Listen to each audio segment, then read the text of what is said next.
Olá, galerinha do quarto ano, sejam bem-vindos e bem-vindas a mais uma aula de língua portuguesa comigo, professora Érica Ribeiro. Então, todo mundo preparado para a nossa aula de hoje? Quero saber quem é o menino, quem é a menina do quarto ano que vai participar e vai responder tudo direitinho. Então, só antecipando, a nossa aula de hoje está cheia de novidades legais. Então, a partir desse momento, aumentem o volume da TV e não percam um segundo dessa aula, combinado? Então, já podem deixar o material preparadinho em cima da mesa para vocês irem resolvendo as questões junto com a tia, certo? Então, vamos lá?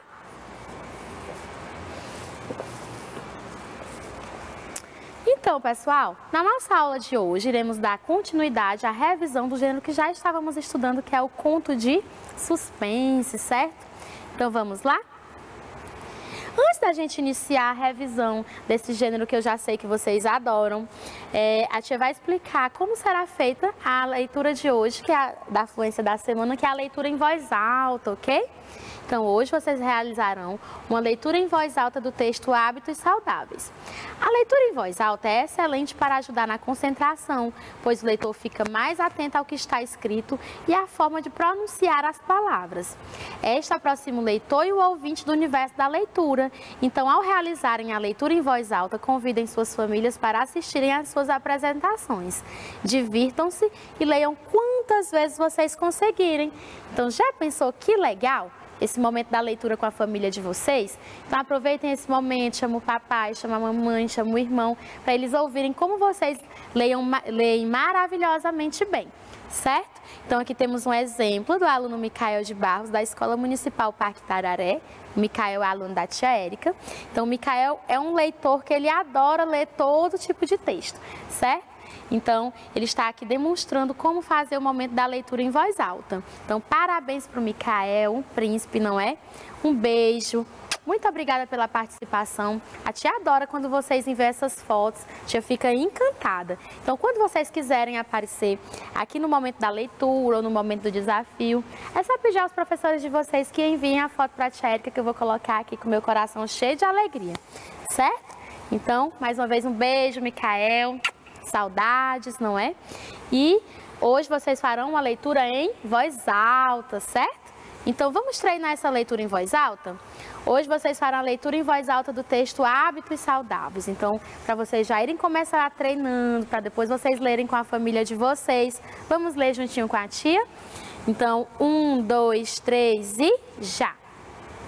Vamos deixar o corpo tirar aquela soneca, descansando um pouco daquela vida dura e falar um pouco sobre o sono. Seja qual for seu gênero, dorminhoco ou sempre ligado, o recado é o mesmo. Não basta ter uma alimentação saudável e fazer exercícios físicos. Dormir também é fundamental para a saúde do corpo e da mente. A falta de sono ou sono mal dormido faz tanto estrago que a lista parece não ter fim. Não dormir ou dormir mal provoca irritação, cansaço, mau humor, falta de concentração e de memória, além de alterar o metabolismo, prejudicando a digestão. Problemas com o sono podem até interferir no desempenho na escola. O sono é tão importante que a toda hora cientistas estão realizando testes para estudar seus mecanismos e efeitos. E às vezes uma pesquisa realizada do outro lado do mundo pode modificar totalmente sua rotina. Então esse é um texto disponível em www.canalkids.com.br/saúde/hábitos/durma.htm. Acesse em 19 de abril de 2021. Então esse texto é o que vocês deverão fazer uma leitura em voz alta, convidar alguém da família de vocês para assistir, certo? Então leiam uma, leiam duas, leiam três, leiam quantas vezes vocês conseguirem, porque leitura é treino. Quanto mais você lê, melhor você fica, certo? Eu aposto que temos leitores maravilhosos aí em casa. Então, como a tia já falou para vocês no começo da aula, iremos dar continuidade ao estudo do gênero textual conto de suspense. Mas antes da tia entrar especificamente no conto de suspense, vamos relembrar o que é um conto? Então, o conto ele é um texto curto em que o narrador ele narra uma história em torno de um enredo, certo? Esse enredo é uma situação inicial que ele dá origem a todos os acontecimentos da narrativa.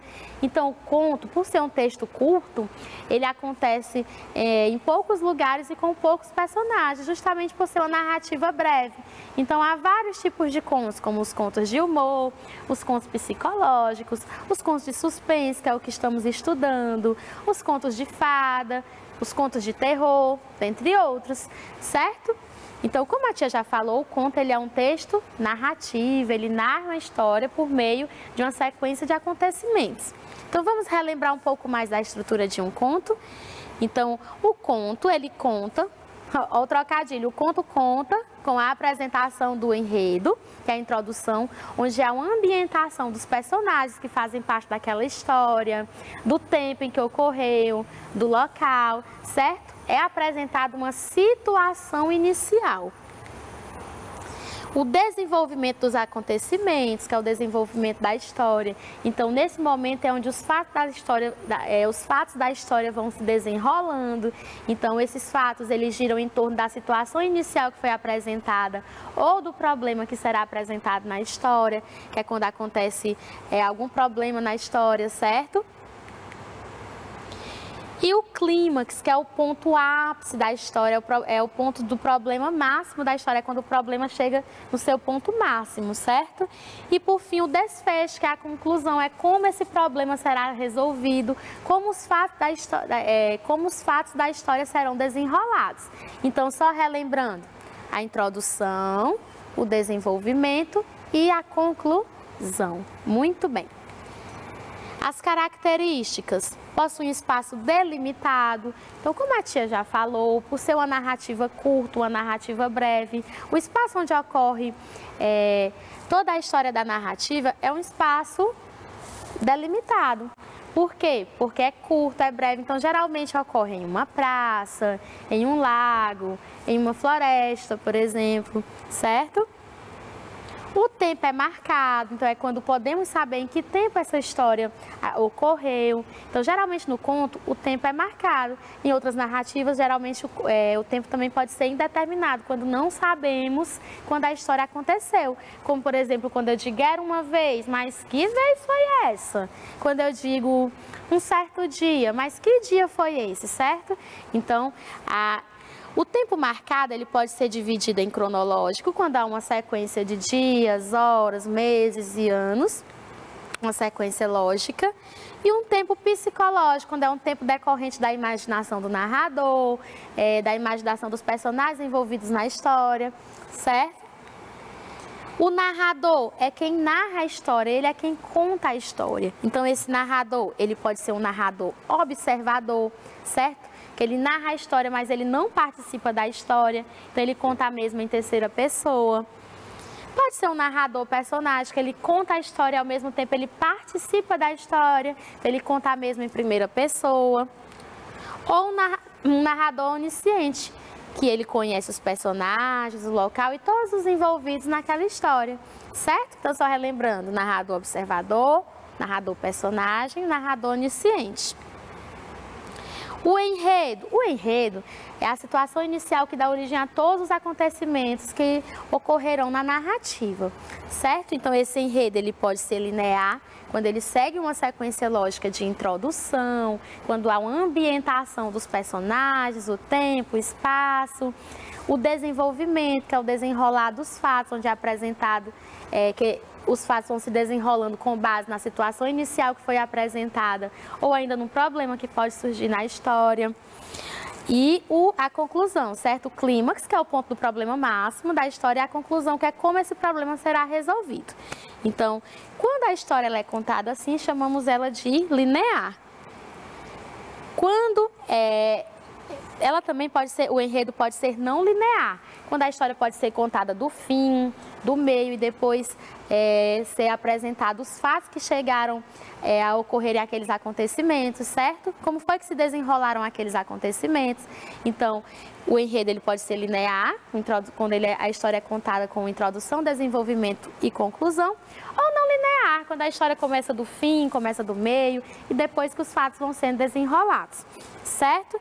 Então, vocês lembram a regrinha do pente? Eu aposto que ninguém vai mais esquecer. Então, para vocês lembrarem bem os elementos de uma narrativa, lembrem da regrinha do pente. P de personagens, que é com quem acontece a história, as pessoas que praticam as ações dentro da narrativa.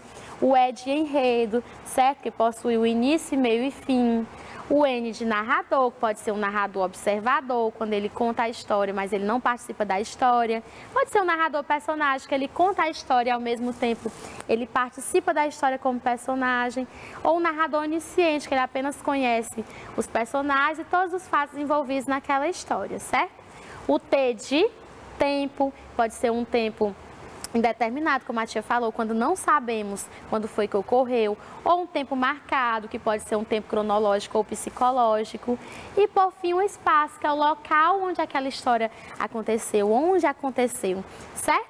Então, só lembrando, P de personagem, E de enredo, N de narrador, T de tempo e o E de espaço. Muito bem, eu sei que vocês já estão com esse assunto na ponta da língua, porque vocês são nota 10, não é? Então, agora vamos entrar mais especificamente dentro do assunto da nossa aula, que é o conto de suspense, ok? Então, o conto de suspense é uma história que ela se desenvolve em torno de um mistério, certo? Então, é um texto que causa medo, causa susto. Então, vamos relembrar um pouco mais das características do conto de suspense? A tia já está com medo aqui só de falar, mas vamos lá. Possui o objetivo de entreter, provocando emoções como tensão, susto, medo e etc. Incerteza e expectativa diante dos acontecimentos. Então, o autor usa esse recurso para prender a atenção do leitor. Então, o leitor vai lendo aquele texto, mas ele nunca sabe o que vai acontecer depois.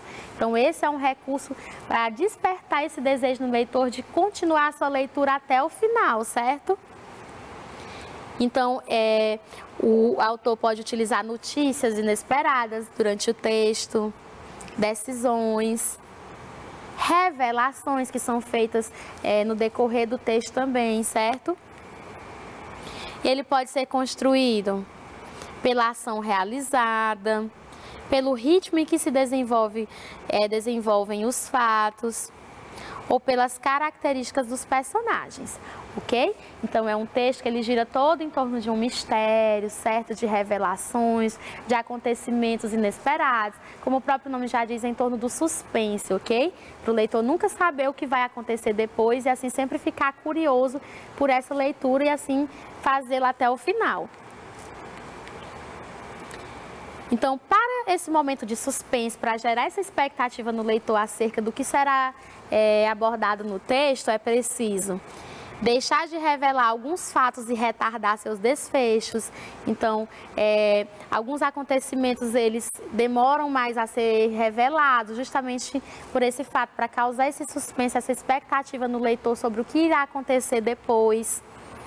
Detalhar a descrição das cenas, para o leitor conseguir visualizar melhor o cenário, de onde aconteceu aquela história, certo? E assim ficar mais envolvido naquele enredo. Detalhar as reações dos personagens, para o leitor visualizar bem o que cada personagem sentiu, como foi que ele reagiu diante daquela situação. Então, omitir algumas informações para depois revelar, certo? Para causar aquele susto no leitor.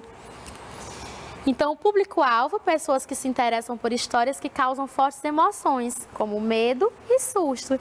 Então, não necessariamente precisa ser uma criança, um adulto, um idoso, mas pessoas em geral que se interessem por histórias como essa, certo? Então, vamos fazer agora a leitura de um texto desse gênero. Quero ver quem é que vai me ajudar e prestar atenção direitinho para depois a gente fazer a análise desse texto. Vamos lá? Então, 1, 2, 3 e já! A porca. Há mais ou menos 10 anos, quando me casei, fui morar no Mato Grosso, num lugar de garimpo bem longe da cidade. O garimpo ficava dentro da mata, era preciso caminhar a pé bastante tempo para chegar ao lugar. A gente dormia em barracas de plástico, cercadas por árvores muito grandes.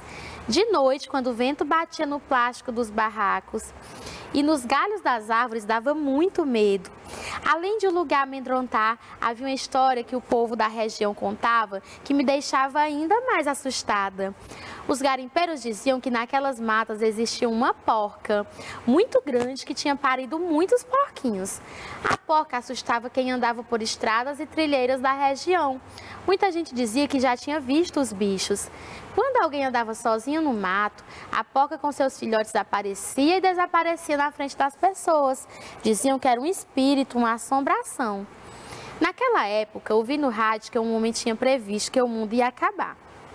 Eu fiquei impressionada com a notícia do fim do mundo e no mesmo dia tive que caminhar pela mata passando pela estrada deserta.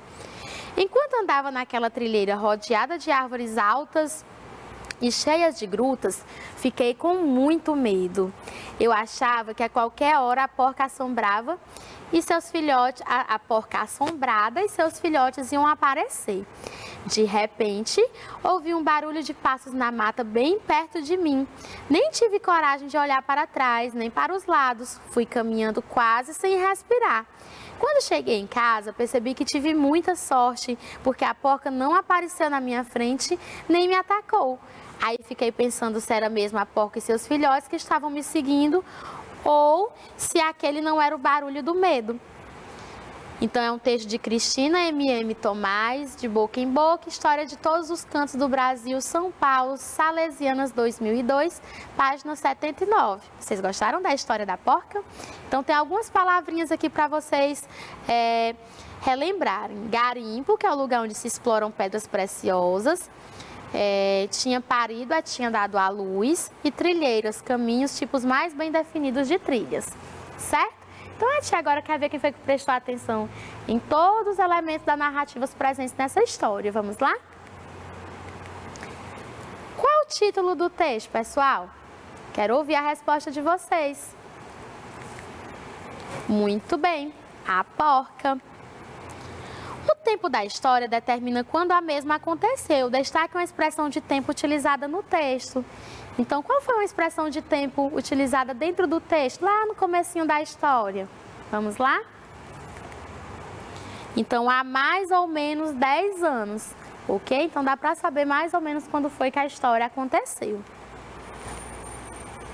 Em qual local a história se passa? Onde ela se passa? Em qual ambiente?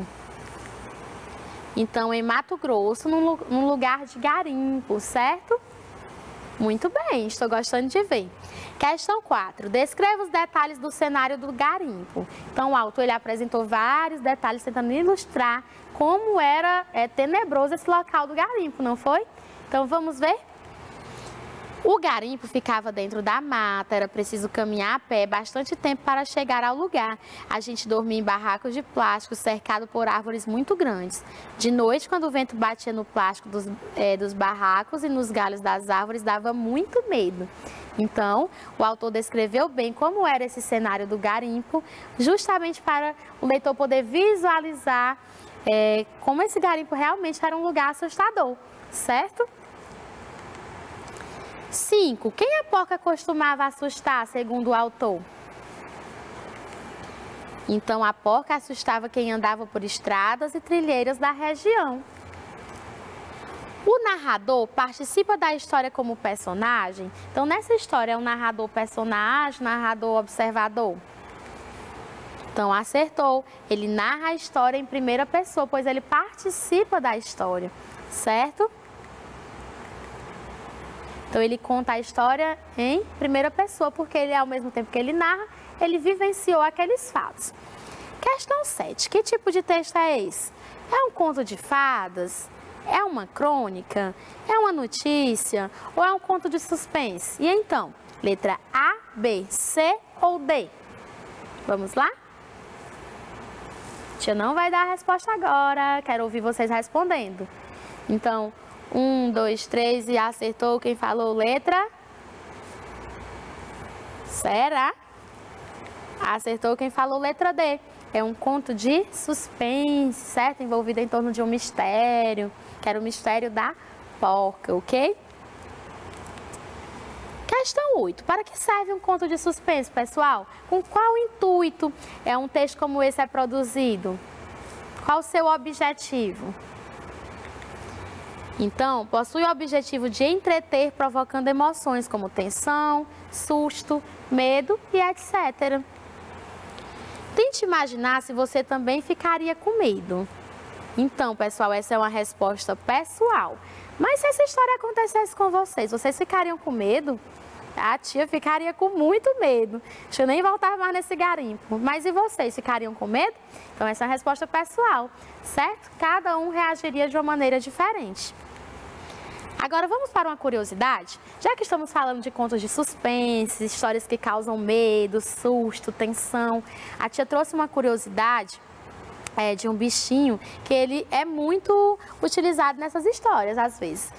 Que é sobre, a tia trouxe 5 curiosidades sobre morcegos, certo? Vocês conhecem os morcegos? Vocês gostam dos morcegos?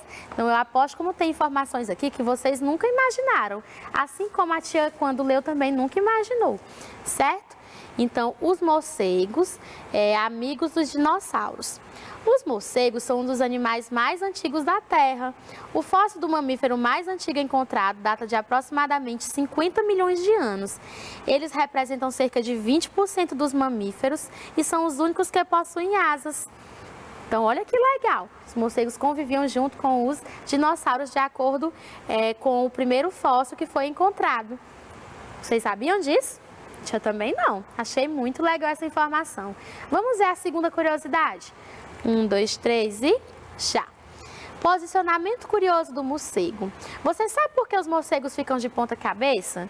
Será que é charme? Temos uma explicação para isso. É uma forma de facilitar o voo. Como sua estrutura é mais pesada, o voo fica mais difícil. De cabeça para baixo, a gravidade ajuda o movimento. Além disso, os morcegos possuem mais equilíbrio com as asas fechadas. E a melhor forma de se posicionarem dessa forma é de cabeça para baixo. Muito legal, não é? 3. Responsáveis pelo reflorestamento. Como assim? Vocês já imaginaram isso? Como é que os morcegos contribuem para o reflorestamento? Vamos descobrir? Você pode achar os morcegos seres inúteis, mas saiba que eles são um dos principais dispersores de sementes que regeneram as florestas tropicais.